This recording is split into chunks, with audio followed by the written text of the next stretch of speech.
I'll tell you where we're up to, and we'll see what we want to do. We're supposedly in the book the Rambam wrote called the 8 chapters, which he didn't call that way, but there are 8 chapters, so he wrote it. And we're in the beginning, and we're sort of in the first chapter where he started to talk about the parts of the soul, and if they are parts or not parts. And he gave us the reason why we need to know about parts of the soul, which is that what he called tikkun amidas, the perfection. Tikkun should be translated as something like perfection. The perfection of the virtues is the health of the soul, right? Or the health of the parts of the soul, and because, right? And just give this assumption. If you go in my, I don't know whichever page this number is, it says you know that tikkun amidas is the same thing, is identical to health of the soul. It says ripei nefesh, but we should translate it as health rather than as healing, because healing makes it sound like something is sick, and to the extent in which is sick is a discussion later. But health is first better translation for now, and he just makes this assumption. And if you have this assumption, then just like he gives the what's called a proportion, or like an analogy. Just like a doctor who is going to heal bodies needs to know the body and its parts, whoever it is, later we'll give him a name, but here he didn't give him a name. Whoever which it is which will heal souls is going to need to know the parts of the soul and what helps them and what hurts them. And therefore, he's going to give us a lecture on the soul. Very short, condensed, inaccurate lecture. Inaccurate for purposes of knowing the soul, but accurate for the purposes of ethics. Anyways, but so that's the Rambam we're up to. And now for this class, we noticed that Rambam skipped over most of what we have to learn, right? Because he just started telling us what we know already. How do we know this? Why didn't he tell that to us? I don't know this. Do you know this? Well, you know this because you know other stuff. But you shouldn't know this. How would you know this? And this is the Rambam's trick, where he skips over the proof and argument part of most philosophy, because he wants to teach people how to be, and he doesn't think that everyone is interested in the proof. But since we are interested, because you want to understand, and our whole trick, my whole class is based on the premise that we're going to explain the Rambam and everyone else also by this amazing trick of reading the things that they read, which almost nobody does, and by not only by reading, but which is people do sometimes for history, like to say, the Rambam stole from Aristotle, but for understanding the thoughts, content, not context, right? And therefore, and if you actually do that, you find all kinds of amazing thoughts that if someone would say it like, as a chiddush in yeshiva, it would be like, wow, this guy is so deep. And it's all just stripped off from Aristotle and other people.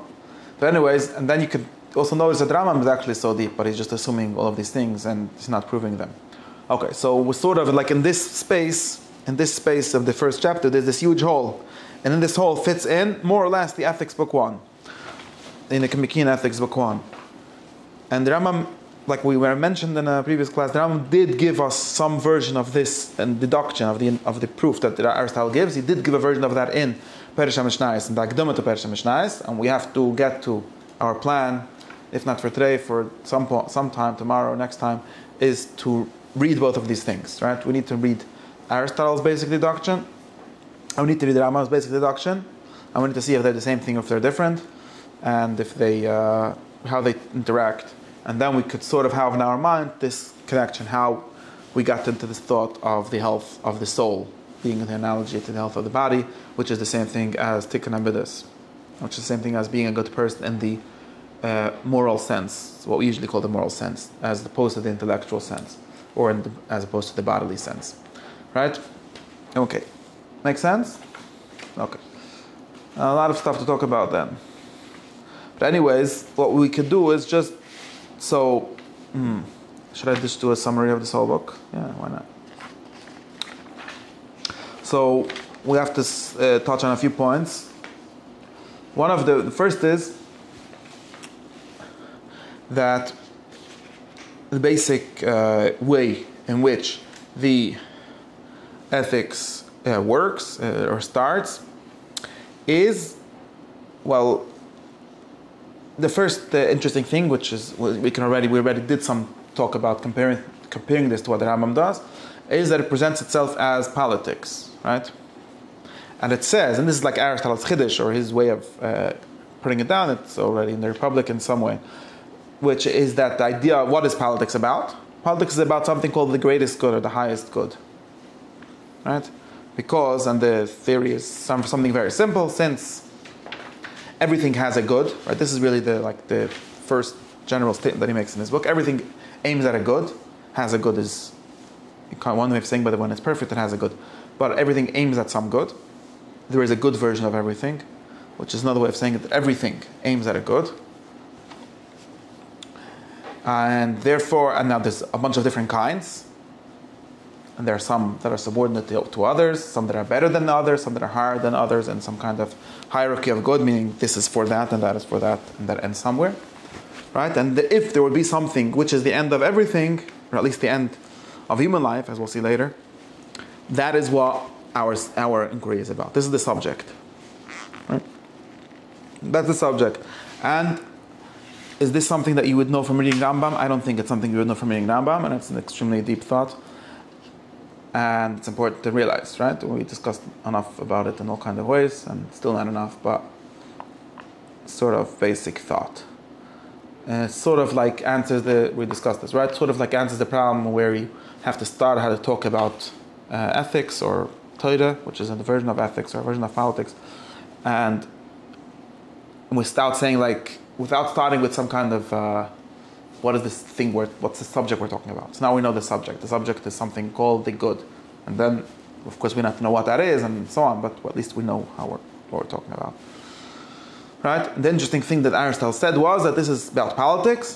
Then he makes this identification with this science of the highest good, sort of, or at least the highest good in human affairs, because there might be other goods, but we're talking about human goods.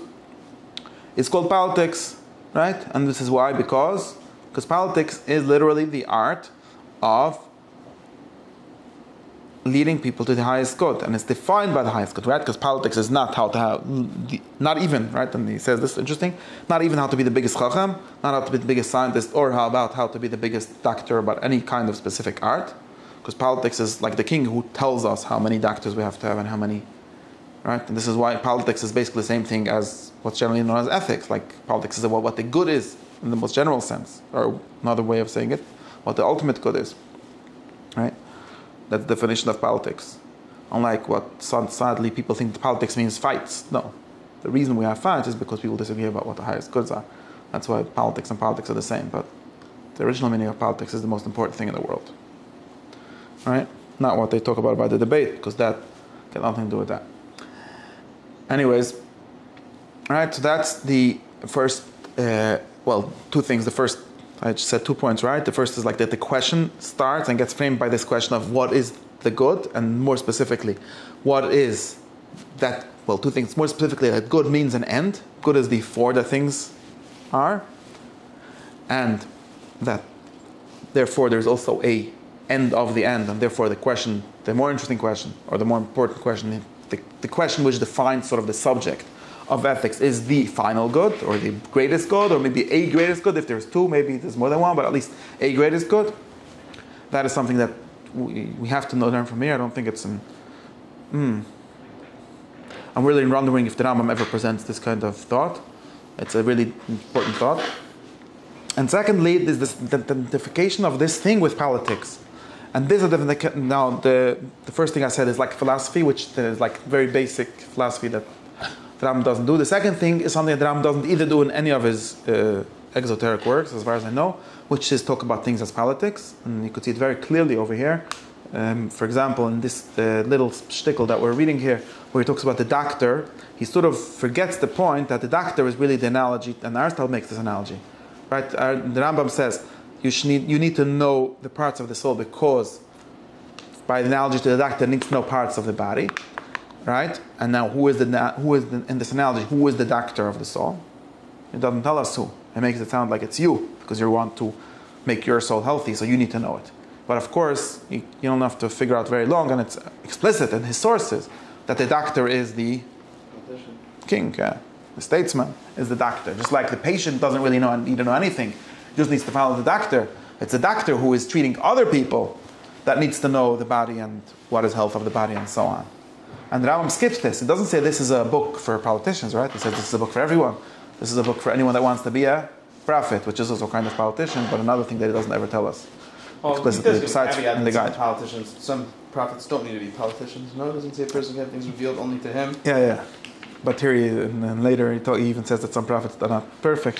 But anyways, but the Rambam, in at least in this book, Does he give criteria for what would make a prophet, the political prophet, versus what would make a prophet the prophet for his that's own an good? interesting. I don't know, because this is something we discussed already. How this like the political or communal good and the prophets. Yeah, but and even the not contemplative good.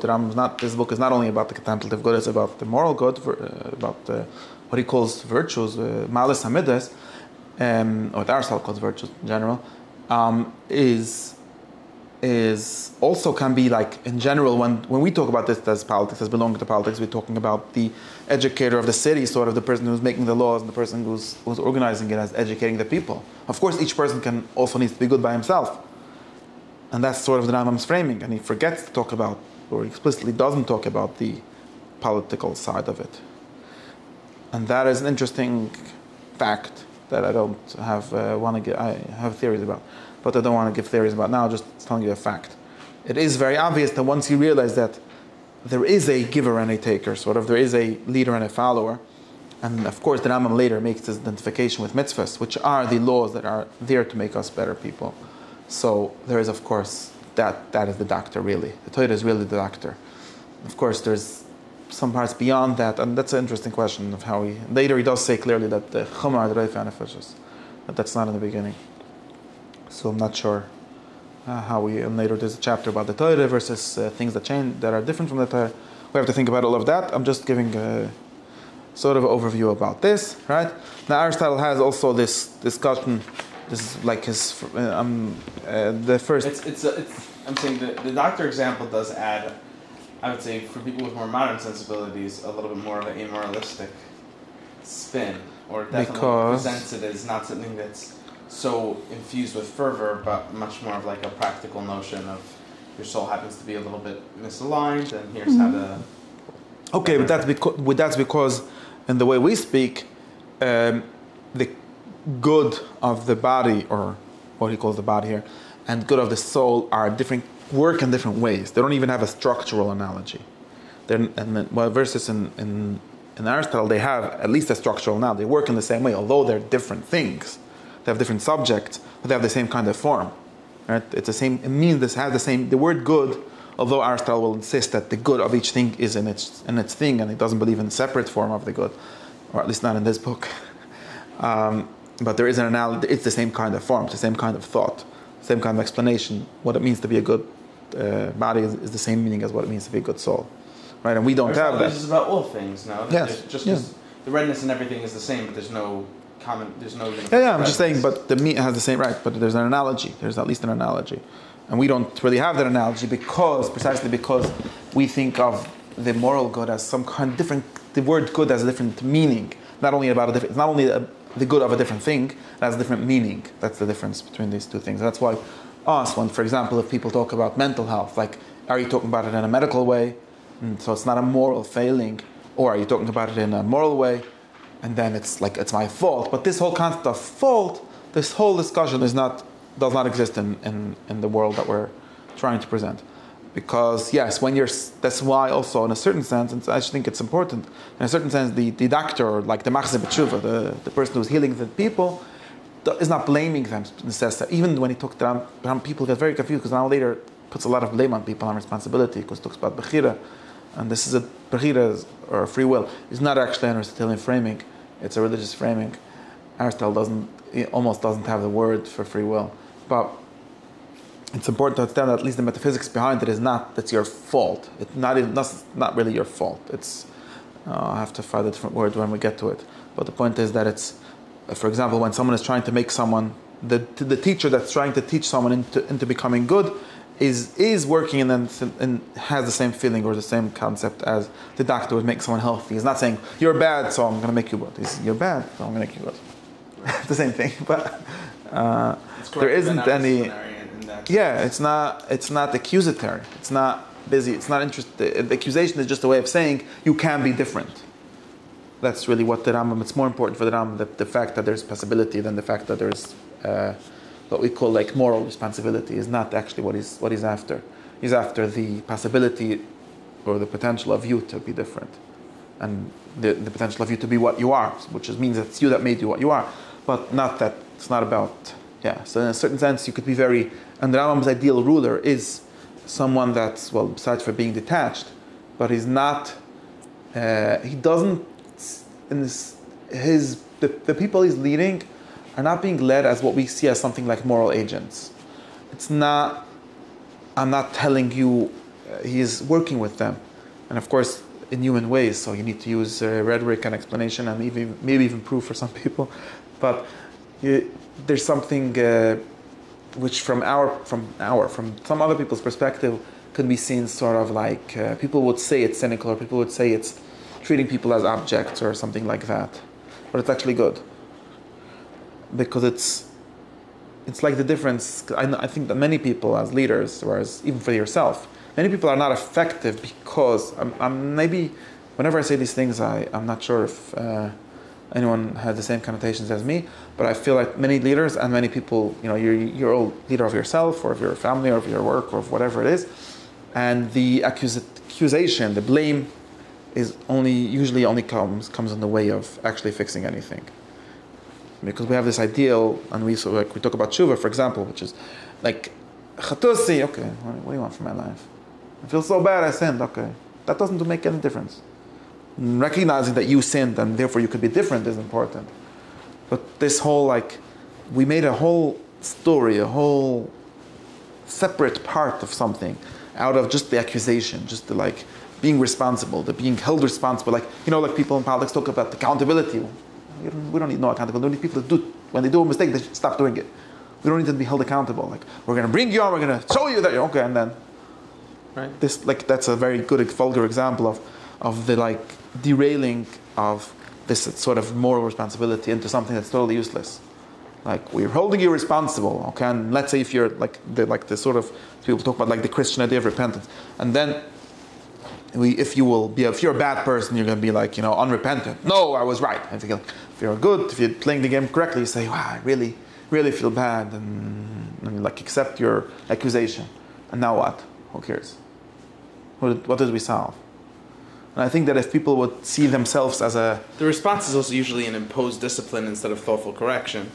It's imposed we have to make it sure that that you're bad. Okay. Right. It's disciplinary both in the punitive sense and in the and what it sees as, I think, corrective. You will become better by, as if the problem you had was that you thought that you were a tzaddik, and now you know that you're a dusha. Okay. Right. That's not the problem. Was that you thought you were a tzaddik. The problem that you were not a tzaddik. Right. Not that you thought. I mean, the thought might be part of the problem, but we have to fix that too. But it's not. Yeah. So and I think that it would help everyone to think of a broken person as a broken car. I mean, mechanics sometimes get mad at the broken cars, of course, also. But everyone understands that nobody. We'll say something like this: no, you don't expect the car. Culpability is not involved. Yeah, and even if you you stupid car, you don't expect that to help. And for some reason, we expect that to help, and it gets us even madder. You stupid person. Well, are you trying to fix me? That's why techucha, right, is all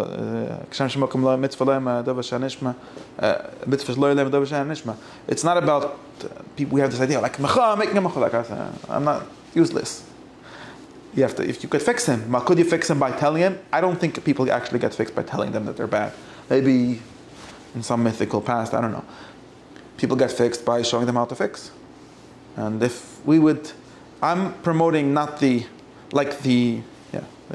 solution of the difference between morally neutral problems and morally non-neutral problems. It's the same thing. And you would probably make more progress in any way by seeing it as sort of like a health problem. What do I do? How do I practically? And without all the drama of this whole drama of sin and responsibility and after the tshuva and feel bad. All this drama is good for drama, but I don't think it's good for anything else. At least I haven't seen it being good for anything else. Maybe I'm just a motionless machine, but that's how I think. You say, I have this problem, this is a problem that I have, and I wanted to, let's see how we can fix it. Could we bribe it? Could we bribe it? Could we pay it? Could we convince it? Could we just push it? Whatever. So, the feeling doesn't. Anyways, that's my opinion and my experience. But there's something detached about the way I'm saying it. But yeah. Okay, so let's go back to where we are. Okay. Now, so we discussed the what it means and the concept of politics. Two things. Third thing, which we discussed, and the Rambam did discuss, or I think the thing that corresponds to this in the Rambam is his discussion of his sources, right? The whole Kabbalah Semas Mish Ambre discussion, which I think we had here.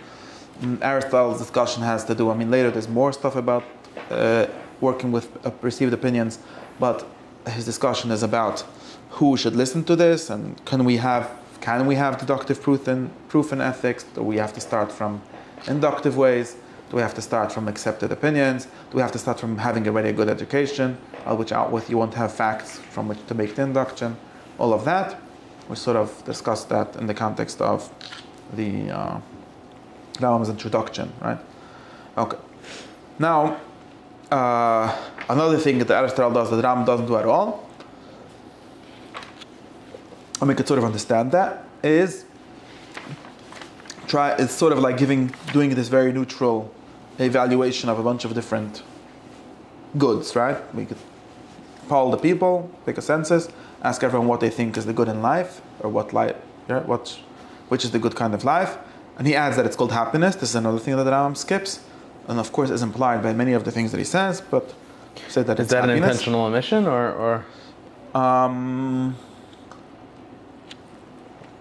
Yeah, I think it's intentional. It is clearly absent with the amount of time. All the omissions are intentional. I think it's intentional. I mean, in other places I think there are places where he definitely. There are places where the Rambam definitely talks about happiness, or it doesn't. I don't know if he uses the word happiness. We discussed that he might use the word simcha. He might use the word osher or shleimus. Perfection which is basically the same thing as happiness in the end. But I think that the main thing that he omits is this openness, which is explicit. He doesn't ever have a discussion that goes like, well, what is good? Well, let's agree that it's happiness, and let's try to ask everyone what happiness is. He always starts from the answer. He never starts from the question. So that's the kind of thing that he omits. And one of the big things that Aristotle has from the whole happiness thing is that this is a good way of talking about the question, right? Because after you have the answer, you don't have to say the word happiness really anymore. Because we could just say human perfection, or the act of the soul in accordance with virtue, and so on. We have different solutions. The happiness is really his question, and one of the reasons why it works so well for him is because in his context, everyone is really going on and talking about happiness being the goal, and the question is just what happiness is. And this is not the context in which the Rambam is, which is a religious context where people usually start with saying what the God wants is the good, which you might say afterwards as happiness. And that's why the Rambam has this Simcha and all these psukim to make that work. But it's not really true. I mean, I think that in the religious context, it's not a good place to start a question. That's number one. And number two, we don't have questions. Well, we don't have questions. We know. And I don't know. I do think it's a big problem because we don't realize what's going on. But there are again, even the Rambam sources are much more explicit about talking about happiness, the Muslims, and his Mefarshim also, the Rambam himself. Like we said, this book starts off with prophecy. Like that's what you want to become, and I'm going to teach you how to do that. Why would I want to be a prophet? He didn't tell me. So yeah, it is odd for especially given the aim of the book to kind of be a guide to the uninitiated or the people that want to understand the what without the how. Saying is, what Aristotle's trying to do with happiness is to kind of democratize it first to everyone and then explain why what they want actually results in the aims of his work, right? In some sense. Saying, is there, I guess Rambam's equalizer is that people want to do what God wants? Yes. This I think this is a good way of thinking about it. This is like, in some of the classes that I did here, I sort of presented it as Rambam being this fake philosopher who presents the conclusions of philosophy without ever talking about questions, which is by definition not philosophy, because philosophy has two meanings. philosophy as the sense of like a body of doctrine or a body of dogma, like like in the Muslim world they used to have these lexicographies, lists of this is what Aristotle thought, this is what Plato thought, this is what Pythagoras thought, and so on. The Rambam had these kind of lists in some places, and in that sense, philosophy is only like the name of one religion or the name of one doctrine. That's not the interesting thing about philosophy, not for me, and also not for Plato or for Socrates. For sure, not for Socrates. I think for no one. So in that sense, and even if people say, okay, so the Rambam accepts these doctrines, so he sort of has allegiance to two religions and he's being mishadach them together and trying to make them work together, even that is not, I don't think that the Rambam had this mistake. At least not in this vulgar way, for sure not. But what is true is what you say, what a nicer way of saying it is closer to what you're saying, which is the ideal, right? If you think, of course, you could always say, well, Aristotle is really the one that doesn't know and he's trying to work it out with you or so on. But assuming that does end up somewhere, right? And even Socrates is not knowing anything, right? He's trying to get you somewhere. And that's, I think, a better way of thinking about it in general, although it has to be, he's sincere. I'm not saying he's not sincere, but there's like at least somewhere he wants to bring you. And what he says is that I'm going to actually bring you there as a human being, as equals, we discussed, as friends, not even as a student and teacher. And I'm going to bring you there by, like we said, therefore philosophy, unlike what most people nowadays think, right? Which is that philosophy is this ideal deductive system, or should be, and since it's not, there's no such thing as philosophy, right? But which is like proofs versus religion or received opinions, which is just thing. No, if you see as the main chiddush, the main point of philosophy being the way, right? It's a way of getting you from being an unknowing or an ungood person to a knowing or good person. And the big thing that Socrates brought into this world is that there's one of the ways of doing this, at least, is by argument, right? By contradiction, what he calls contradiction, by dialectic. And that means that philosophy always starts with your mistakes. The starting point of philosophy is your opinion. It's not what Descartes wants it to be. Right? Even for Descartes, he starts with the opinion, he stops it and he's looking for. But it's not like the end result of the Descartes system, or that kind of idea, or even the end result of a Platonic system, which also has this ideal of having a deductive science. But it starts, in the sense of the work of philosophy, always starts with opinions, with what you think. And the proposition that philosophers have, which is really the thing which should be argued about if someone wants to argue about the value of philosophy, is that there is a possibility, at least, or a hope, of getting from point 0 to point A, right? From unknowing to knowing, or from not being good to being good, by starting from your mistakes, which is like a crazy thing to say, if you think about it, but that's what he thinks, right? By trying to make your various, like what Socrates does, to make your various opinions cohere with each other, which is going to show which parts of them is true. You're going to be able to purify the truth out of the falsehood by doing that, and maybe by conversation with others, and so on. I mean, when Socrates is doing it, he's doing it by reversing his conclusion into those initial opinions, right? But Rambam's not doing that. Right. So that's very good. So Rambam's not even reversing it into.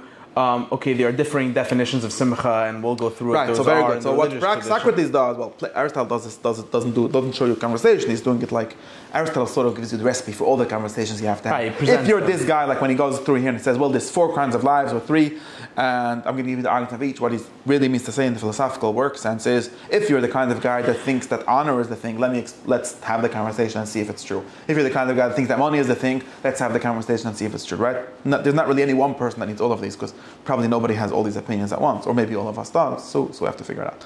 Anyways, and now, but if you understand that the point here isn't that we're going to prove it, right? So there's 2 ways of understanding this, right? If the point of this is like we're starting open, we didn't know anything, and we're just proving it from 0, but that's not actually what even Aristotle is doing. Aristotle is never starting from 0. It's the opposite. It's starting from your opinion, and it's finding a way through your opinion to the truth.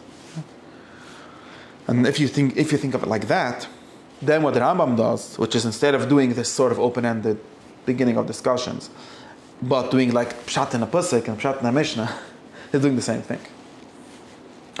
Yes and no. It's not the same kind of reversal of conclusion into opinion. It's a reversal of conclusion into. I'm not sure what you mean by reversal. Meaning, what Socrates is doing is he's saying, let's say we want to figure out that the most valuable thing is X. So, and then I'll kind of backtrack from his conclusion to his premises and see, and the ones that you share, he'll explain how those are the ones that have to be kept, right?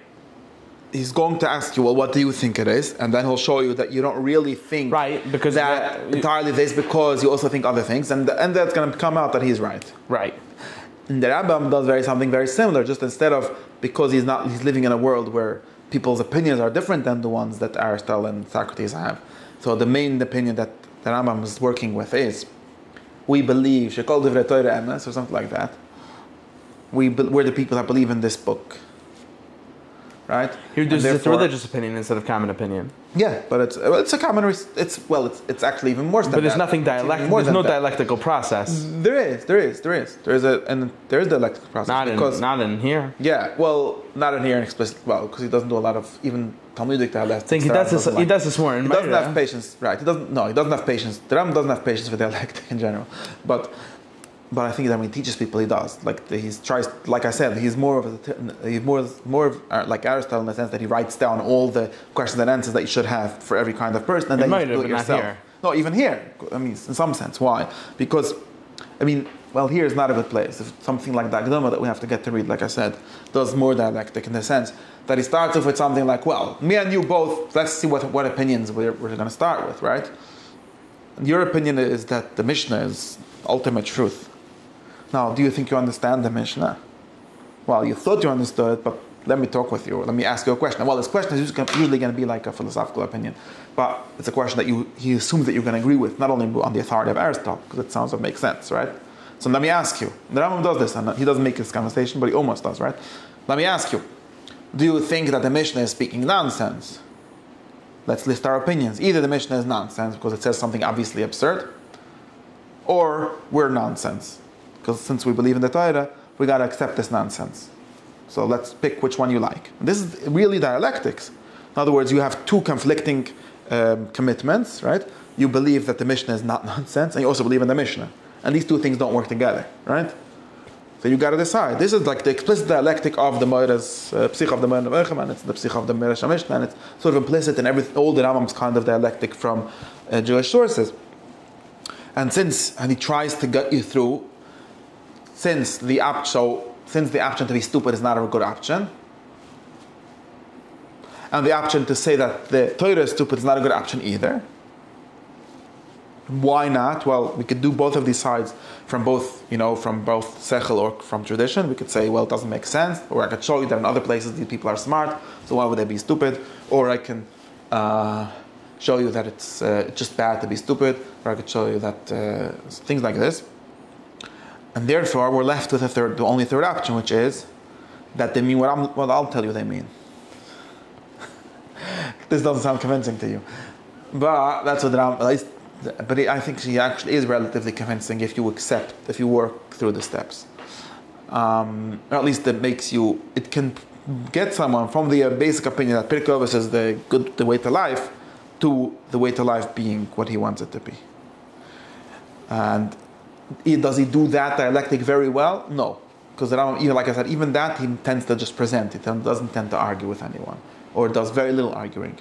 But it's what I'm explaining here is that it's not that he's doing it in a dogmatic and an interpretive style because he doesn't believe in dialectic. It's the opposite. This is precisely the kind of dialectic that he needs to be doing for his audience, and for the shared assumptions that they have.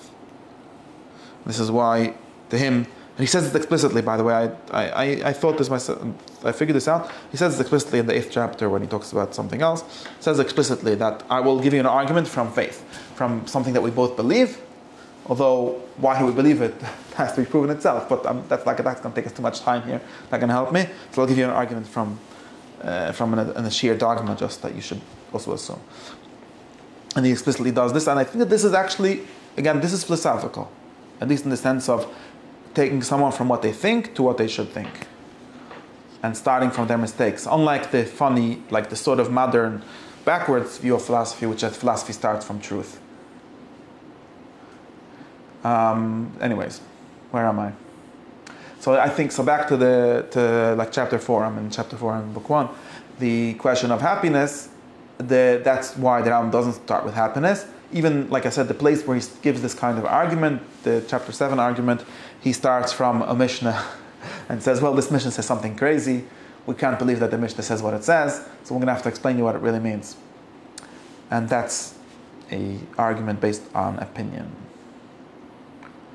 Right? The other thing which the Rambam, and I think this is very helpful, the Rambam would tell you that this is extremely helpful. Why is it extremely helpful? It's not helpful for us because we're the people that want to know things. But it's helpful for the Rambam's purposes. It's really useful. Let me say it like this. It's really the ability to have people that already accept certain opinions in a very strong way is very useful, at least for ethics.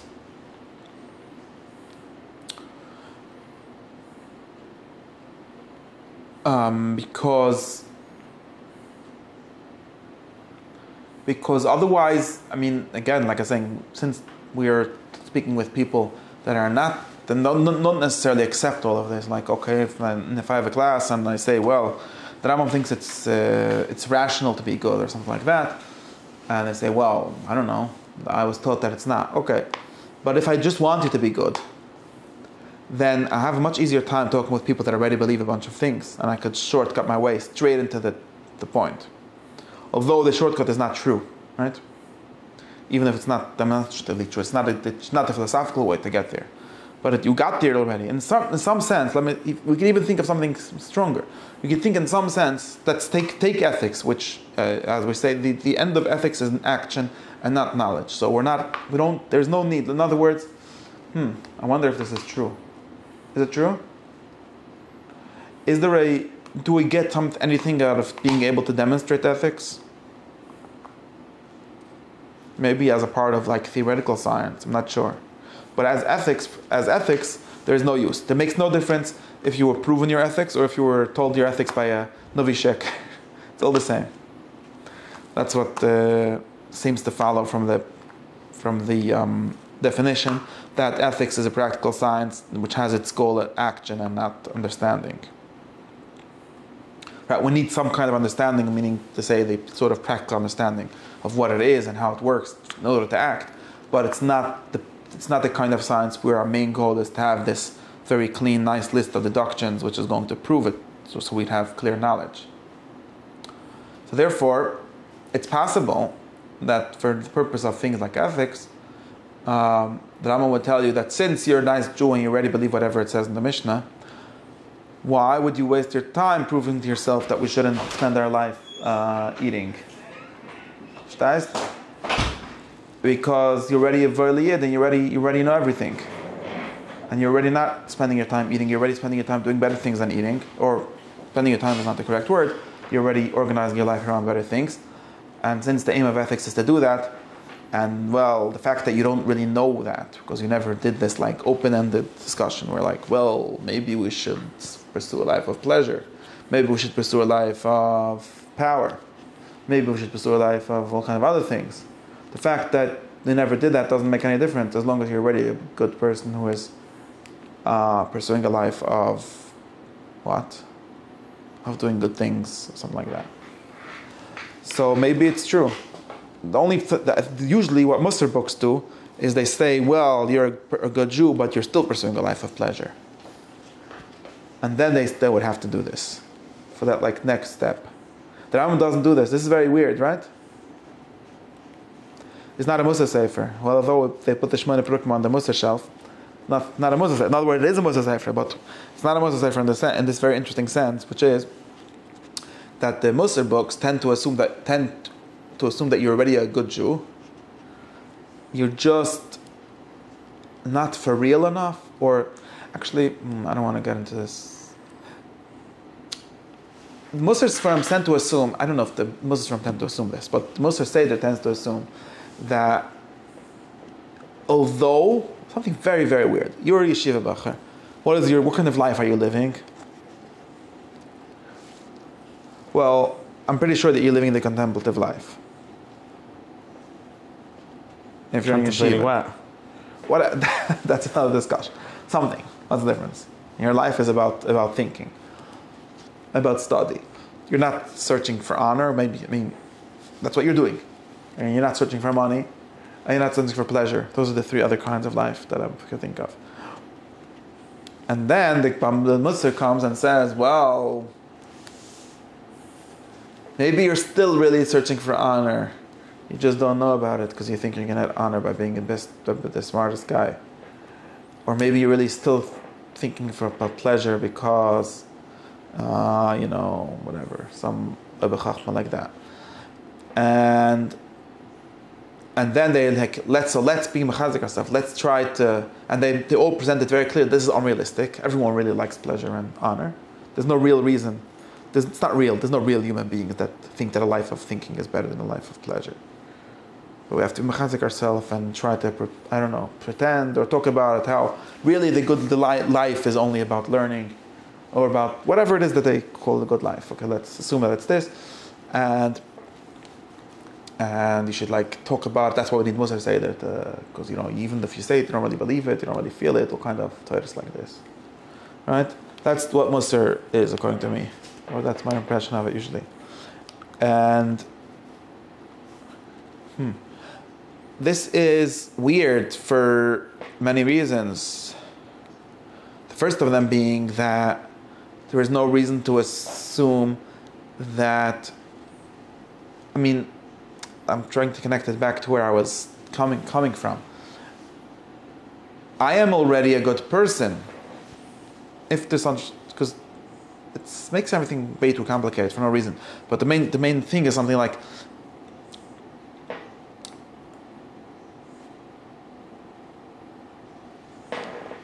why do we need to internalize everything as if it's disconnected from the basic decisions of how you live your life, right?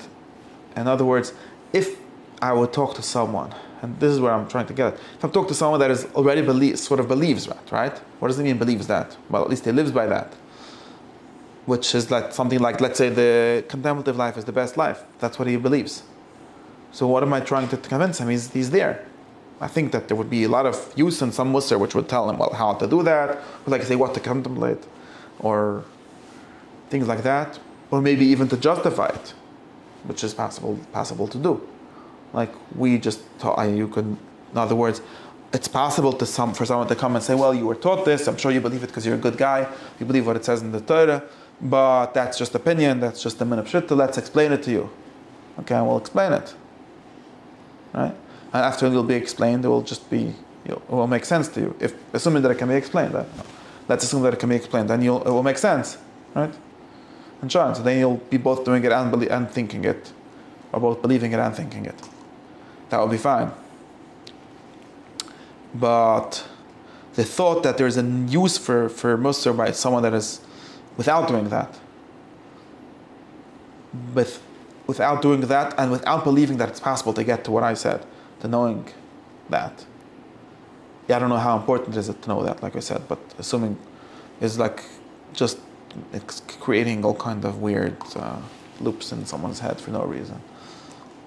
I don't know what the point of that is.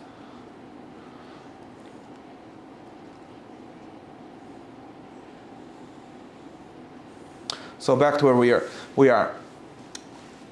We say that Rambam starts from the opinion, which is that the Mishnah is true, and that's a very good opinion, as good as opinion to start from as any other opinion that people have. And it's actually a better opinion, and for the purposes of action, it's better, and it's actually good, since maybe it's not important. It is important actually, because when people know things, they do them better, and they don't get it. The reason why we have this messed up muster is because people don't really believe in knowing anything, and they live their whole life pretending to believe things that they don't believe, and thinking that believing more is pretending better, and so on. So that could be solved, but that's a very specific problem. In the more simple sense, or the more basic sense, if someone already believes that it's true, in other words, I think that in the basic sense, which is, let's say, if we care about action, and we don't have this whole concept of an internal life that has some value regardless of what you do, I think that concept is overrated.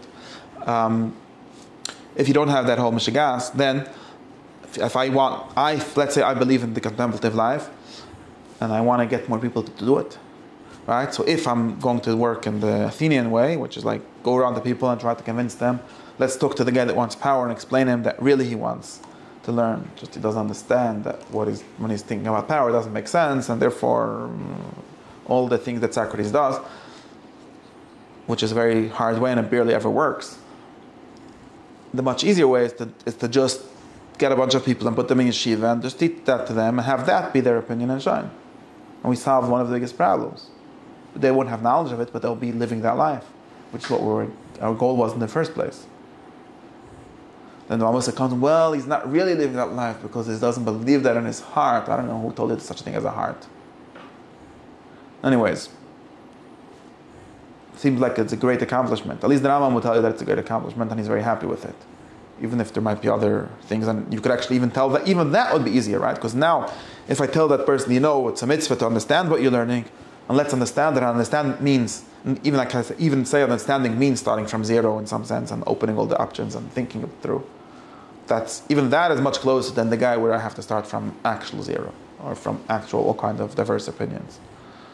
So, and that's why I think that the whole mahalach, the Jewish mahalach of Musas Faram go like this, and people don't realize that the Choslovus is really doing this. People think that he's just doing this second kind of Musa that I discussed, which I didn't define very well. But anyway, the Choslovus is actually doing this. He's going to people that are already from, they're already doing the Torah, and he's telling them, let me make you really good. And how am I going to do it? I'm going to try to give you proofs, and if that doesn't work, I'll give you Mamar Chazal. And the point of the Mamar Chazal is not what your Pesach Slanta thought. It's not, what is that? It's a convincing tactic, right? Since you believe in Chazal, and you should, they're smart guys, and you should take what they say seriously.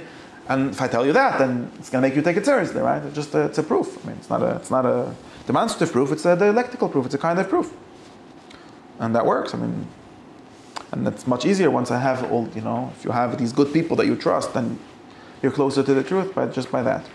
Okay, makes sense. Okay, that's all.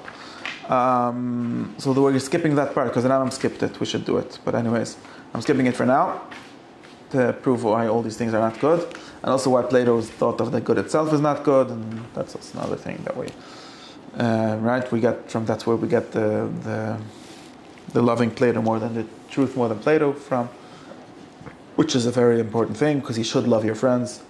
You should only love the truth more, but you should only love your truth and not your friends. And there's also as philosophers, right? As in other words, even in the context of the truth, only as philosopher you're allowed to love the truth more than your friend. But as a conversationalist, for example, you should love your friend more than the truth. Sometimes, nothing wrong with that. Aristotle didn't say you should be an autistic person or something. Okay, and then we finally get back to what everyone thinks, and we try to get to what actually our question is, so back to what our opinion is, or what our view of this is, right? What is it we're looking for, right? This is chapter 7, very famous chapter of Aristotle, where he gives us the reason for why he thinks what he thinks about the good and the happiness. And that's the chapter that I said the Rambam sort of paraphrases in the Hagdama of the Persha Mishnah. Okay, it says like this.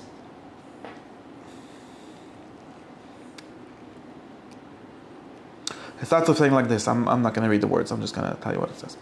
It says like this. It seems like each thing has its own good, right? For example, if you're a doctor, or talk about the art of a doctor, the good or the thing that it's for the sake of is health. If you're a general, then you're after victory. Going to some generals, I don't know what the modern day generals think.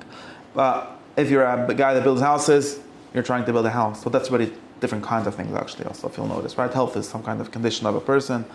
A victory is also like a state of society or something like that. A house is a product. It's not you're building something. We discussed the difference, right? If there's a product, then always the product is going to be the good. It's for the sake of the thing, which is separate from you, not the action itself.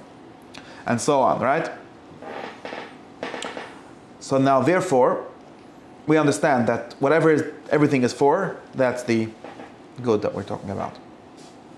Therefore, if there would be an action in general, right, or human action in general, if we would be talking about what is everything for, that would be the good of everything. That makes sense, right?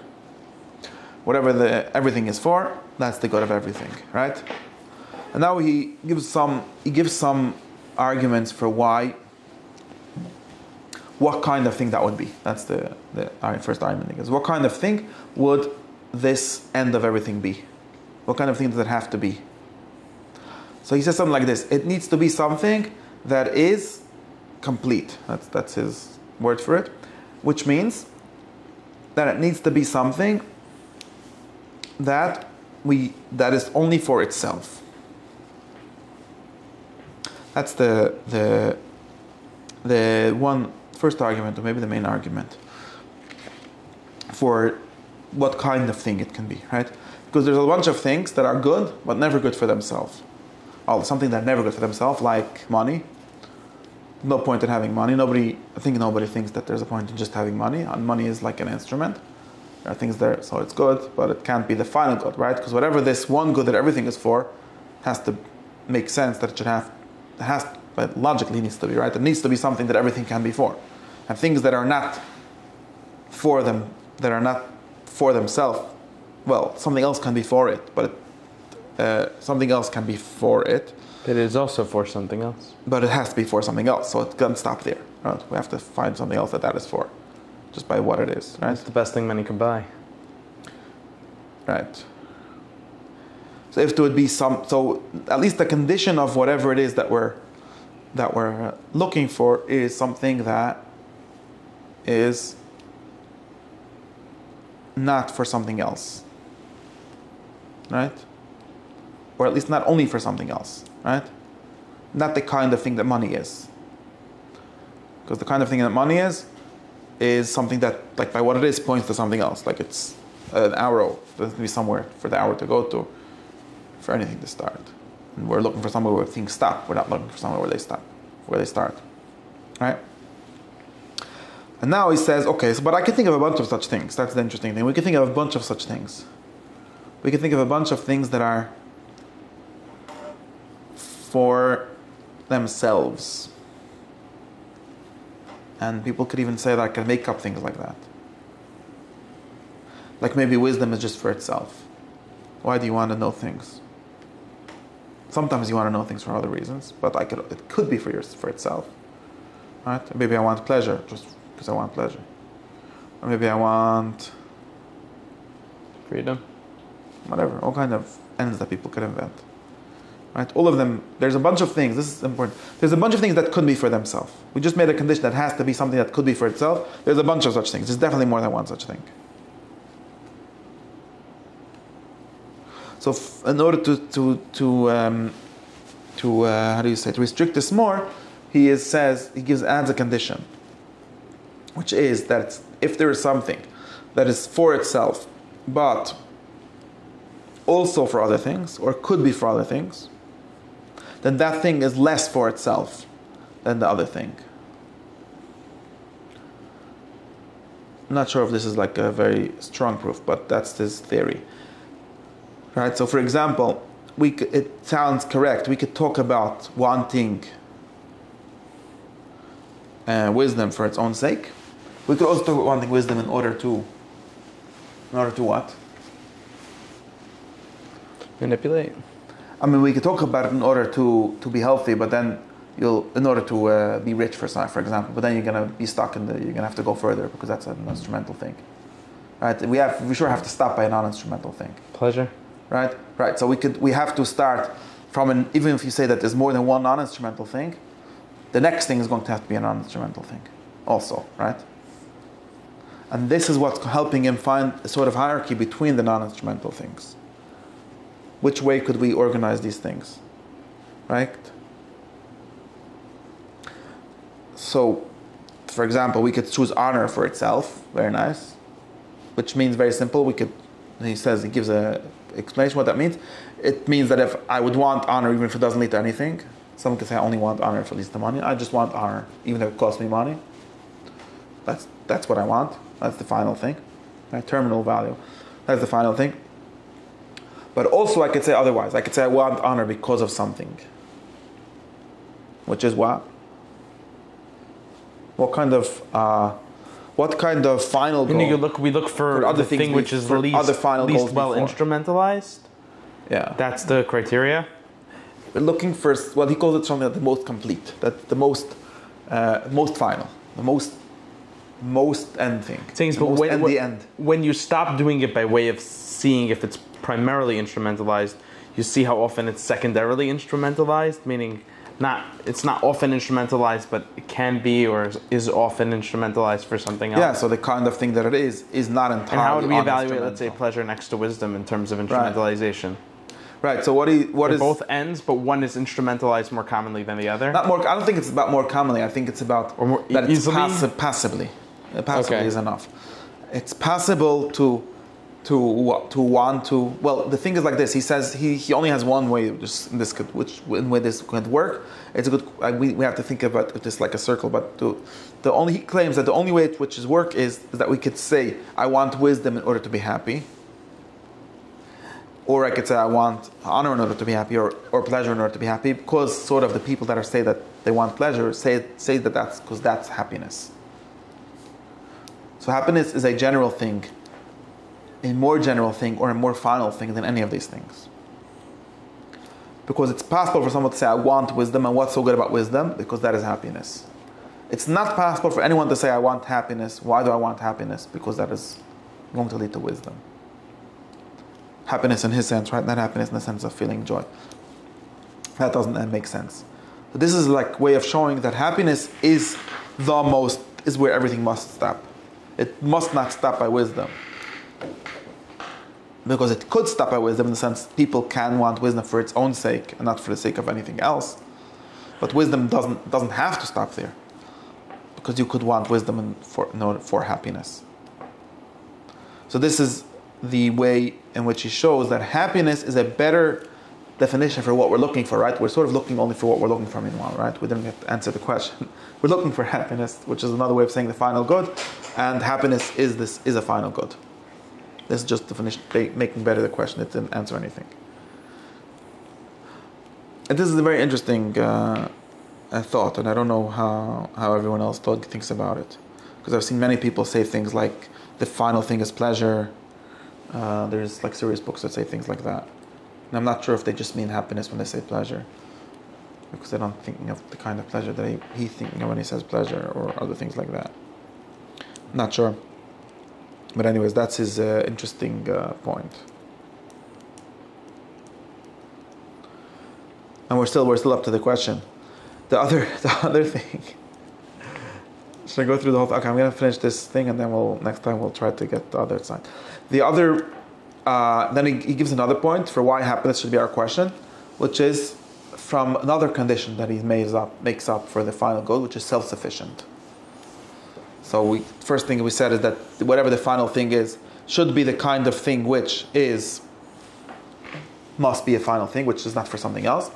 Another thing which he doesn't prove, but it seems it should be, that the final good or the complete good should be something that is enough in itself. In other words, we don't need something else. We don't need to add something else in order for it to be good. That's slightly different than saying it's not for something else. That's his argument against honor, right? Against honor. Well, in another context, because honor needs other people. Yeah. So there's like assumption that he says that the final good should be something that doesn't get better by adding something else, or doesn't need other things in order to be good.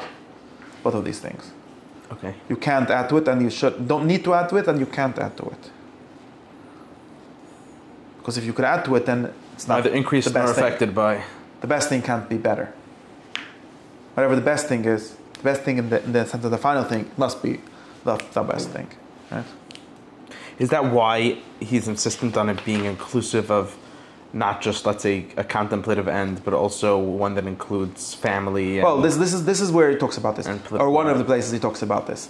One of the places he talks about this is that happiness must be the final end, which means he has to be self-sufficient. But when I say self-sufficient, I don't mean that all a human being needs is to be happy, because I don't mean it in the way that I don't mean to say.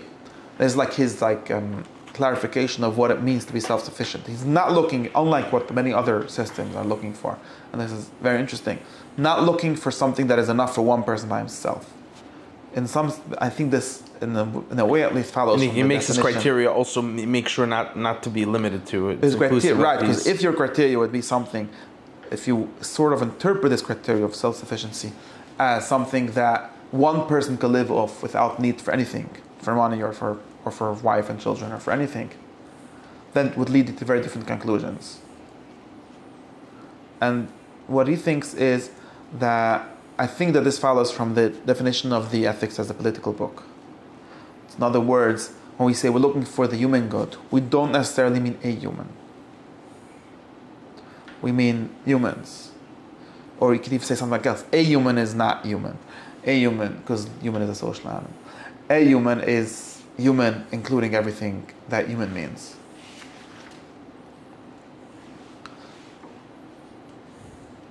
That's what he says this. Since a human being is by nature meant for a city, which is one translation of human is political. Since a human is not, it's not correct, since we're looking for the good for a human person, a human person doesn't mean me. I'm not a human person. I am. But a human person is not an individual. His basic unit of analysis, or the thing asking this question, is not an individual person. And it's obviously not, because we can see that individual humans basically don't exist. All humans live in societies, in cities, which is part of being a human means that. So therefore, if I would tell you, the fact that I'm telling you that my final good doesn't make you happy if you live in a desert alone, you're still going to need friends, that's not a problem for my self-sufficiency criteria. Because my human that is asking the question to begin with isn't a lonely human. It's a criteria, not a contingency. Meaning it's part of his definition of human, not part of his definition of happiness. Yeah, sort of. Yeah. In other words, his definition of happiness is allowed to include your wife because his definition of human includes your wife. That's the easiest thing. Although we have to limit it, and he's going to talk about this later, but we can't. The definition of human is also not the whole world. Another important, not all humans. Something between me. The normal ones. No, the ones that are connected to me. Something between me and the rest and everything, and all humans that ever lived and those that ever lived and will ever live. That's somewhere in between those. This is interesting because it's very interesting. We have to focus on this point a second, because it goes back to the thing that we keep on pointing to, which is that in some sense, and this is something you should know, in some sense, the Musar books, or a criteria that we often seem to get from ancient, there's always people that think like this, is that the good has to be something, the real true good, right? We look for something that's truly good, right? Everyone understands that lollies are good, but not truly good. But the true good thing should sort of solve a solitary human being. Or someone like, we have this idea, this is the example of how it makes it easier when you have already received opinions. Like if I could tell you, what was I talking about this morning? If someone like Shabbos, the really good Jew is someone that loves Shabbos. And if you really love Shabbos, then you'll be just as happy Shabbos if you're in a desert, you're stuck in a hotel alone, and with two, what is it called, those travel lights and stuff, and you're going to make a Shabbos Seder with the hotels, whatever they have over there. And it's going to be just as much as a Gishmak Shabbos as the one where you're in the whole, with everyone together and they're in the camp. This is a criteria that we sort of think for someone that's truly good Shabbos Yid. So truly, we have this criteria. And it's sort of, it's reasonable, because it seems like, because the good should be self-sufficient. Because something that truly solves the problem of human suffering, which is like the Buddhist problem to solve. It's not our problem to solve. But the problem of what is good, and it seems like something is truly good, it should be enough.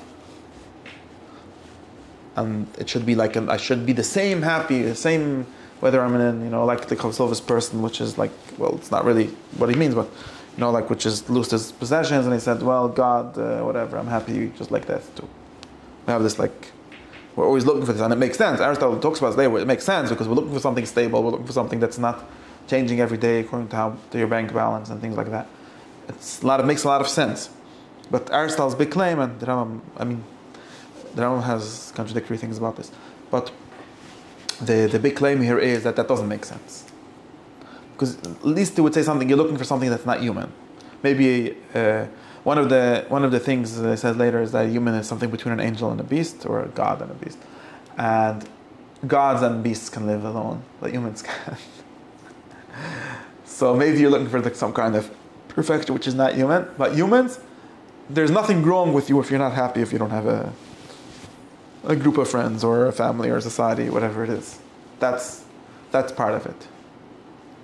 And you shouldn't, and maybe there's even something wrong with you if you're just as happy Shabbos in the desert as, I'm sure you could find ways to be happy. I'm not saying you should, have to be depressed, but the objective happiness that he's talking about is the kind which, like Ashura b'lei semcha. What do you mean I'm happy? Okay. So that's the point of self-sufficiency. But in any case, for that person, whatever, as many things external to him as he needs, for that person it should be enough. It's enough that he's happy. That's enough. Okay, that's the thing, right? And that's the point. Or he says it a third way. I think it's a similar way of saying the same thing. That we can't add happiness to anything. We can't add happiness we can't add anything to happiness to make it better. If you're fully happy, you don't become more happy by also having money. Although if happiness means you need to have money, then it's not a problem. But in any case, this is him again defining why happiness is the question that we should ask. And like I said, this part is skipped entirely. And this is why many people read Rambam and things like that and I think they can substitute something else, right? You can substitute the ontological, like Kantian ethics of what you should do, just like that, with into everything that the Rambam said, because the Rambam is not very good at explaining that the basis of his ethics is happiness. But of course he does talk all the time about perfection and so on. So it's not. Happiness and perfection are the same thing, or? No, happiness is the question that Aristotle answers by perfection. Oh. But that's why it turns out to be happiness. And I told you, I think that's why the Rambam talks about Simcha. He's the one that put Simcha into Yiddishkeit in Hilchas Lulav. After Eining that you get when you're we'll talk about pleasure later. I think the Einig corresponds to pleasure. It's not, the point is not pleasure, I think, even in that. He does talk about why Simcha Sel Mal Rosham. I don't know. We have to be medayik on this. And when we talk about the end, the happiness of knowing God and things like that. Yeah, I'm just saying. The Rambam, like we said, the Rambam is not good at telling you what the questions are to begin with, and he definitely doesn't frame the questions in this Greek way, and that's for all the reasons that we discussed. But I think it's misleading when you think that therefore you can substitute a different concept of what ethics is, right? Because the big important thing is that this is what we call Eudemonic ethics, right? Ethics based on the concept of happiness, which most modern people, including most from people, think is selfish or something evil, because they don't understand what it means and all of that. So, and therefore we substitute either some kind of divine command ethics or some kind of deontological ethics, some kind of Kantian version of ethics.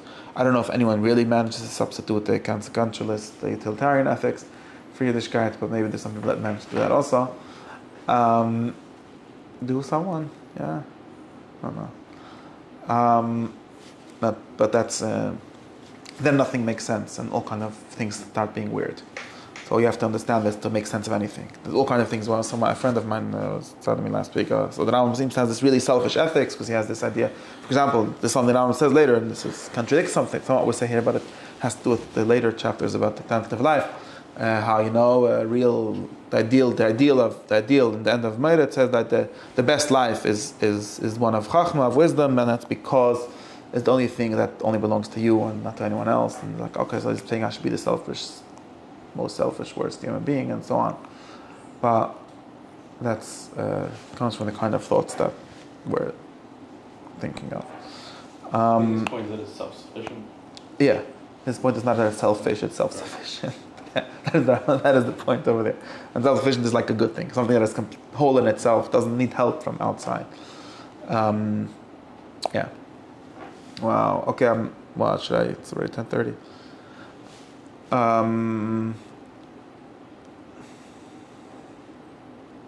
Sounds good, right? I don't know why. This is you mentioned pleasure. It's a question. I'm gonna say the question. I don't have the answer, because I don't know why. I'm sure there's a history behind this, and maybe there's also a conceptual difference. I don't know why. So we have these like two readings, for example, of something like the first chapter of Mishnayos Shalom. One is Shailevich's reading, which is substituting count for Lutzato, and saying that Mishnayos Shalom says you have to know machayvasa be'elama, and since chayva sounds like shuld, obligation. So this is all about knowing your obligation. Machayvasa be'esana. That is one reading. I mean, Levovich says it explicitly, but many people read it that way. You have to know what you have to do, or things like that. And then there's another reading which is focusing on the answer he gives, which is being delighted or pleasured by knowledge of God. And then that's like the more Hasidish, I don't know, the more nice way of saying it, Tzad Chesed, or saying like, okay, so, Avodas Hashem or Musar or being a good person starts with searching for the correct pleasures, right? But it's all about you being pleasured, having more pleasure. And seems to me that is closer to where we are, but it's still very far, because pleasure is not and good, obviously not. And even if you call something the true pleasure, well, at the end of the day, maybe you say true pleasure is the same thing as true happiness and so on.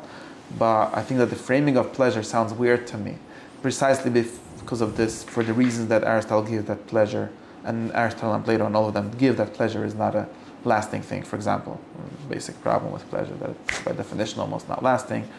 Pleasure is by definition something in contrary to pain, which is why Epicurus said, well, why are we playing this whole game? Let's just stop. Let's just not have either pleasure or pain. Just be calm, ataraxia or something like that. Be free from this whole, Is pleasure only the opposite of pain? That's what he said. I don't know if it's true. There's a bunch of... pleasure is a limited thing. And pleasure definitely can be for other things. I need pleasure in order to work or something like that. It's not an end state and anything similar to what we're talking about. I think the people that I know that really take seriously the idea of the end of everything being pleasure, and even then they of course go on to say that has to be the true pleasure and so on, not even if we say not vulgar pleasure. Well, one is that it's actually hard to define why so-called vulgar pleasures are worse than better pleasures from the point of view of the goal being pleasure. If the goal is something else, then you might as well. But I think later, I forgot who the later philosopher that had this whole higher and lower pleasures being like the, cultured, like the difference between opera and soap opera or whatever. Like, what's the really difference? Doesn't the opera, they have a higher tone when they sing about their nonsense? And the soap opera, they just talk about it. Therefore, what did we get out of this? No, it's a serious question. You could answer it also what I'm saying. But that seems to be one limitation. The second limitation seems to be to me that pleasure is, and this is something that's recognized by some of the people that talk about this, like the Baal Shem Tov, which bothers me very much. But the Baal Shem Tov very much recognizes the problem of pleasure being a not steady state by definition, and I think it has to do with pleasure being a release by definition. Pleasure can't be steady because of it being having to do with the change, having to do with either a sudden new thing, like the hedonic treadmill, right? You know the hedonic treadmill, right? Oh, the hedonic treadmill. Hedonic, yeah. Right? Where you only enjoy things in the beginning, right? And why is that? That's just a way of showing that the enjoyment, hedonism, is not a steady state. It has to do very much with I have a new house and I enjoy it. But whatever, and there's psychological explanations for how this is supposed to work, or some kind of set points and stuff. But point is, and everyone that thinks of true pleasures knows it's the same, right? A new thought is only pleasurable the first time, and so on. And this is a problem, right? I don't know what Rav Lutzate would tell you about this, and I don't know if he's thinking of pleasure in this way. he might be saying pleasure and meaning not pleasure, something more like happiness or blessedness, which is possible. I don't know. I'm just saying that it's weird. In Chabad, for example, they talk a lot about pleasure being the end, and they use this kind of argument where like pleasure is a thing you can't ask why. Which is actually false. Of course you could ask why for pleasure. I just told you the why. Because it's released from pain, or because it's more pleasurable than something else. Not actually true that pleasure is the end thing you can't ask why. You absolutely could. I'm not saying that you can't pursue pleasure for itself. You can pursue a lot of things for yourself, but it's not actually true that you can't, because I could say pleasure for happiness even, right? Obviously could say that. So happiness is after. So I don't know, and maybe I'm have to be medayik and Chabad works better. Maybe they acknowledge this or they have some theory about this. I think they do in some sense, but I'm not sure. You also have evaluative issues in terminology, terms of like gratification in terms, right? Is pleasure the same as gratification? No, but I mean that when pleasure is measured in terms of a pound today or 2 pounds tomorrow, it becomes a very confusing comparison if your goal is pleasure. Meaning there's a difference between a calculated hedonist. A lot of the reasons why people say pleasure is an end is because it's like a pull to an end, and you're automatically drawn to it, right? All human actions are inspired by a blind attraction to pleasure. That's agreed, right? But people do make measured advances to pleasure also, which kind of throws a wrench in those gears. Because you're not, meaning the way a lot of people describe it, at least how I heard, is we understand pleasure as an end because all human action is inevitably motivated towards pleasure. Oh, so it must be that way. Yeah, but it must not be. It's necessarily. Stop it. Well, the wrench in that gear is the fact that you can actually subordinate shorter-term pleasures to longer-term pleasures. Which Aristotle actually quotes an argument like this and switches it around. I mean, it can make it mean that happiness is better than pleasure. Something similar. I don't remember right now. He says something like this later. Right, because you can't subordinate. When he talks about pleasure, we have to talk about that. He has a very clear discussion about. I didn't get to it in chapter or whatever it is. He has a very clear discussion about the relationship between pleasure and happiness. In any case, I was just saying that it seems to me that some like Jewish texts, which are closer to the idea, to like sort of what we call selfish, the eudaimonic idea, where the goal of everything is to be happy, they used to be better, something like that. They tend to say pleasure and not happiness for some reason. I would like to say that they usually mean to say happiness and not pleasure. They're just confused. Some people take it literally and then they get confused. But maybe there is some kind of something else going on. I don't know. That's what I think about that. Yeah, like we said, we have to look in the Rambam. I'm pretty sure that everything the Rambam says about happiness and pleasure, and it matches with what Aristotle says about these things. About happiness. Yeah, about the relationship between happiness and pleasure. Aristotle says happiness will be pleasurable, of course, but that it's not, the goal isn't pleasure. It doesn't say it's not pleasurable. It even says it'll be the most pleasurable and so on. But it won't, he has a bunch of things to say about that. So they're very close. The Rambam says, and there's one place in Moira and Chelik Beis, Beis, I'm trying to say, where the Rambam says that, I quoted this a few times, the Rambam says that the knowledge of God and the pleasure and the happiness of knowing it are three things that always happen at the same time. And right, the question is how to conceptualize it, like what's subordinate to what, or what's automatic, or what defines what, and so on. But so he talks about pleasure, but he doesn't say that we're looking for the best pleasure. That wouldn't be a good map. Anyways, I don't know.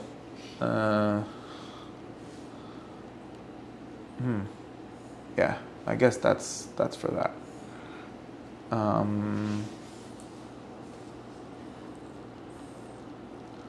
Right, the descriptions of Adam Haba, of the end of Cheshuva, these kind of things. You have to vary. In the Rambam, one of the things that is hard to notice if you don't know the ways his concepts is to know what is the cause and what is the effect in his language. Sometimes he says things and people say, so this is why it's, and it's really mean to say, this is why I know that it's this, or something like that. It's something you have to notice. For example, I'll tell you what I'm thinking about, because there's language in Havas Hashem. I think in Sefer HaMitzvahs, where the Rambam says that the mitzvah of Hashem is to learn Maaseh Hashem and Ma'amadav, v'nasigai, v'nisanig b'asagosei tachlis ana, something like that. Something like that. The mashkichim like this language. And so generally people think that this, it's promising you pleasure, that's for sure true. What's the side effect? But I think that what he's doing there is trying to explain why knowledge makes sense to be interpreted as mitzvah sahavas Hashem. Because mitzvah Hashem means love God. So what's loving God got to do with learning science? The answer is like this. Since learning science, knowing God is the most pleasurable thing, so it's like really an interpretive move. That's how I read it. I'm disagreeing with a lot of people here, but I think that what he's saying is that, not saying that it's not like in order to it's the opposite. How do I know why? In other words, how did this connect? The Rambam does, I think, whenever he talks about Havas Hashem, he does something very weird, which is says that Havas Hashem means learning science. And in other words, Hava means knowing, so then the mitzvah should be das, and there's another mitzvah for das, like what's going on. So okay, there's a difference. We could figure out what he has an answer for that question, because the act of learning is the Hava, and the result is sort of the other mitzvah. But why is it called a Hava? It should be called Limud HaTorah, another mitzvah, Limud HaTorah. The answer is that since the greatest pleasure is to know these things, so we can call the mitzvah Havas Hashem, although real action is not really the goal of the mitzvah is not that. So I think that's one. Strange, the goal of the mitzvah is not that is the mitzvah. That's what it's called. I think that the Rambam is using that to change the mitzvah. Yeah, there's other things that he does things like this with. Like what? I can't remember. That's what I had in my head now. I think that there's a bunch of language that he has in different places that, because with the Rambam working with all of your opinions and trying to move from one thing to the other, many times what he's really doing is backwards than what it seems to say. Or his identifications are, when he says this is this and this is that, and people read it as this leads to this. No, it's things like that. But it's complicated. But I think that's why, for the concepts, the better way is to think of how the concepts are said to work, and then we could match the language rather than try to read all these kind of things into it that doesn't say. So there is pleasure. Nobody's denying that there's pleasure in it. That's not the discussion. The question of pleasure is what makes it good, or what makes it the ultimate thing. Or if pleasure, which is just the philosophical question, is pleasure the ultimate thing? And like we said, there's arguments for pleasure being the ultimate thing. Maybe one of the things that have the best arguments out of all the honor and things, pleasure is one of the ones that have a lot of we have a whole shitta called hedonism, or otherwise known as utilitarianism, which says that, but it's I don't see that. Okay, that's a question I don't have an answer for. You could tell me if you find one. And that's why people talk about pleasure and not about happiness. I think there's also a problem that they don't have a good enough concept of happiness. Because it's actually hard to talk about and explain what we mean. Yeah, it could be a language issue. Because simcha, I think that when the Rambam says simcha, he might mean this, but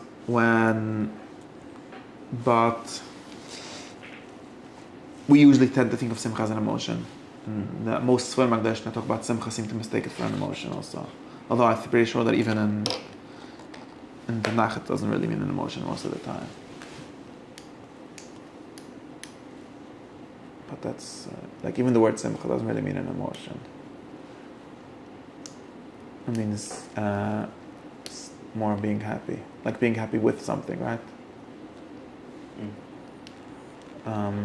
Is this for sure true? Yeah, like Yitzchok Hashem Amasav means what? It means that God is going around like satisfied. Right, it means something like we use the word happy in this way in English also, right? Like, are you happy with your job? We don't mean do you walk into your job with a smile. I mean, maybe you will do. We don't mean that. We mean is it good for you? Right? Do you feel that it's good for you? But we mean something very different than the Chassidim, what the Chassidim mean when they say simcha. Right? Merutzeh, right?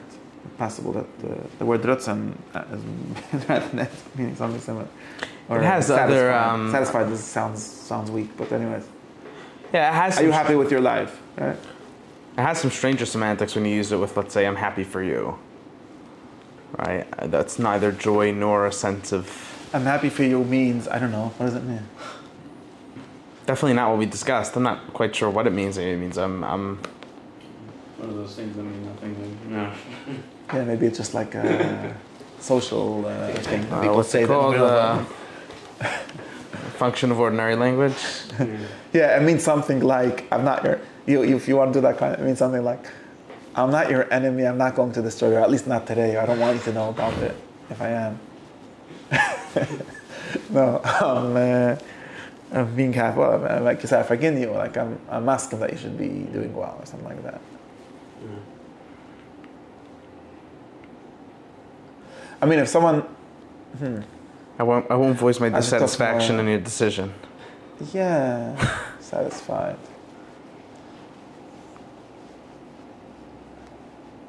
What does it mean if someone makes a simcha? Like if he, no, it's not. That they definitely can't be talking about the feeling. Because they don't have such feelings. I don't think anyone feels joy by simcha. Maybe the. But what is it for, the simcha? Is it for feeling joy, or is it for, like, what is the function of it?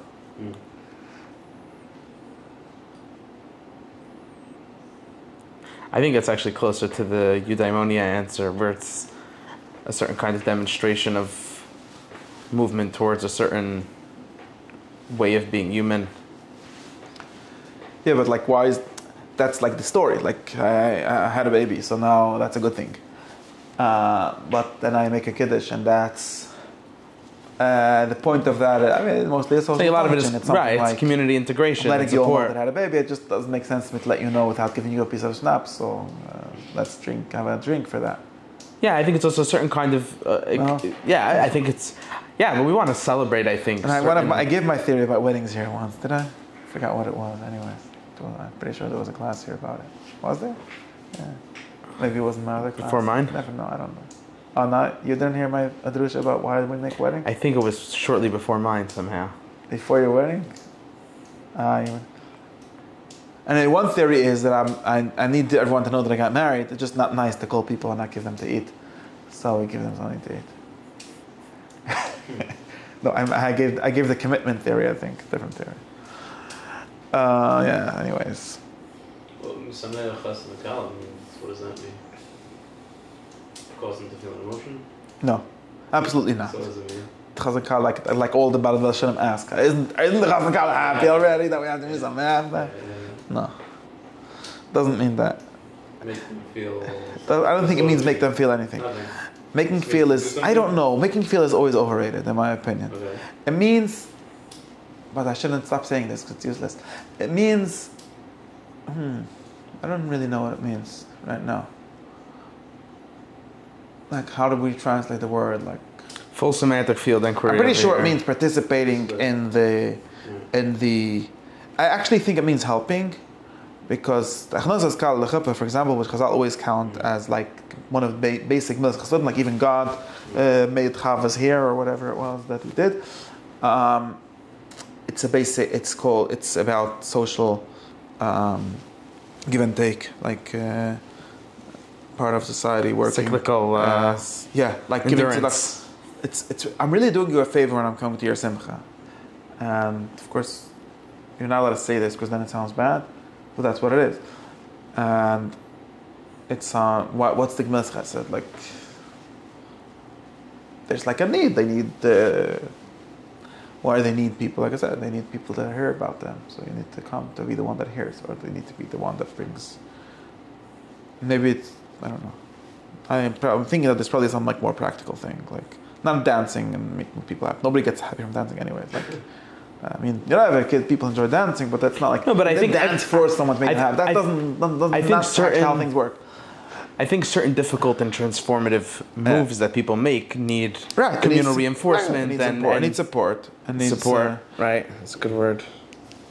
I had some thought about this. Who was the person that was bringing Hadassim on the Gemara as a whole? Or someone. The Gemara has the whole thing about it, and I was thinking about this. It's something like this. I'm a chashve guy, so I do big mitzvahs, like being answering Rambams, important big mitzvahs. But there's a different mitzvah that like the women do, when there's a chassan, they bring him flowers. They set up a table for him, and they sit around the table because so on. And this tzaddik, he figured out that although he emphasizes on Shvei Rabbos, it's also a mitzvah to come to the chasanas. When he would come, it's not like he danced and made them happy and they smiled. It's like, and that was his real mitzvah. And that's why he got the thing that they have in the Twin Towers now when he was the light when he died, I think. And since like Gemara is talking to Talmud Chacham, they tend to like do mazals and these kind of mitzvahs, like the making the colors here, which is what God is said to have done. Like it's a mitzvah. I don't know. Maybe she paid you. Someone should do it. Yeah. Anyways, what's that? It's not got to do anything with. I mean, it's not the kind of simcha that we're. And also, I want to talk about this, but we'll have to talk this later about simcha being a long-term thing and happiness being a long-term thing and over their whole life, which is why like one mamad simcha is not really. I mean, you could like say that it's not what. It's not the point. We discussed this last week, right? So just like children are not happy, we only hope that they're going to be happy. That's why we say Mazel Tov at a wedding. We're like, we hope he'll be happy. Happy now, maybe you're happy, maybe you're not, but that's not called being happy. If we say, if we say you're happy, we're like wishing you to be happy. We're hoping you to be happy. Being happy meaning have a good life, right? Have a happy life. Yeah. Okay, thank you. Anyways.